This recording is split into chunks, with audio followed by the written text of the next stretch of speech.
Welcome back to The Hague as we cover the One Young World Conference live. It's absolutely amazing to be here, I have to say. I just want to quickly, before I talk to my next guest, show you these roses, some innovative technology that's coming out of Japan. Would you believe me if I told you that those roses are 5 weeks old and they are fresh and they smell like one of the best rose gardens you've ever walked into? Yeah, I don't blame you. You probably wouldn't, because I didn't when they told me the same story. But it's some amazing technology that's been developed that can keep things fresher for longer. And they say that it is very healthy as well. I mean, it's quite incredible. But I had to show you that. But someone I want to show you that is so much more important than roses that live for 5 weeks is our ambassador that has come from South Africa. And she's here representing for the fourth time South Africa. She's coming here as a continuing ambassador. In fact, she is the representative for One Young World for Africa, Genevieve Krautz, and it is so lovely to have you here on Morning Live, and welcome. Thank you very much. Thank you for having me, Leanne. So we've got quite a big delegation of South Africans that are here. What, about 50 people? Yes, we have about 50 delegates from South Africa this year, and we're also very lucky to have about 210 African delegates as well. It is so nice because wherever you walk, as many people that we're seeing from all over the world, there's that beautiful shining face that is from South Africa that always makes you feel even better. Now, being a returning ambassador, what does that mean? What is it all about? So essentially each year we encourage for new ambassadors to come, new delegates to come and actually experience the One Young World Summit. And going back, we would do new work, new projects, new initiatives.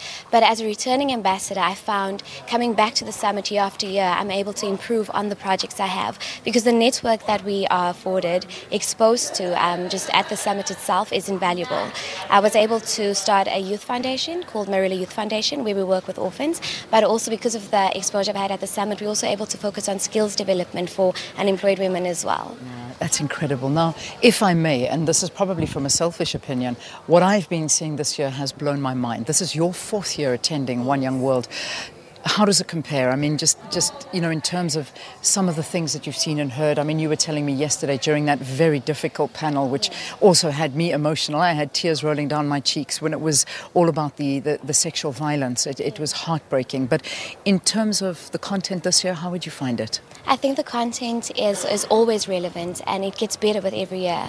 And I think that the session we had on sexual violence yesterday was really important. I think just as a globe, but in the African context for us, it's really important that we are really real about these issues and frank about it. But it's inspiring enough to know that as much as one is emotional about this, we have to get into action. We have to get up and do something about it. Yeah.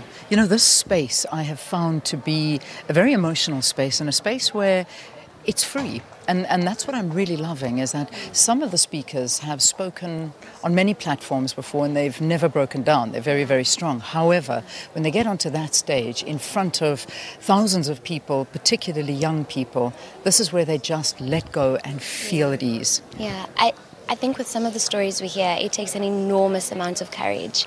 When you're hearing stories about orphans that are taken away, well, people that aren't actually orphaned but taken away from their families and put into a system that doesn't serve anyone just because of greed and corruption, I think I take my hat off to every delegate who's able to come here and share their story. It really takes an enormous amount of strength and courage to do that, and that's what's needed to change the world. We need to have frank conversations, honest conversations about what is out there so that we know how to address these atrocities. Just finally, Genevieve, as we wrap up and go to the news at 8 in South Africa, when you leave here, what are the benefits? I mean, what do you take away from being at One Young World? Well, like I said earlier, the network is invaluable. I think being exposed to various counsellors from all around the world, people we look up to, like Dr. Mo Ibrahim, being able to engage them and ask them about questions on governance and corruption, just really, it opens your mind to what you can do and the work that is out there to be done. For me personally, I'm going to be raising more awareness around an organisation called Home of Hope. Because there's great institutions out there, established non-profit organizations that need our assistance in raising awareness, raising funds for them as well. So obviously going back home to try and do more work and create more employment, but just to try and contribute. From Ennerdale. From Ennerdale. Love it. We'll see you when we get back to South Africa. Good luck with your interview. I know that you are going to be talking to Mo Ibrahim today. What a great honor.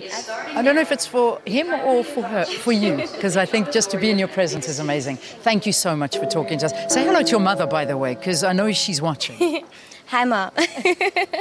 There we go. Okay. Genevieve Cross from South Africa and doing unbelievable work. This is her 4th year here, and she is the One Young World Ambassador for Africa. So making us very, very proud. All right, it's 8 o'clock.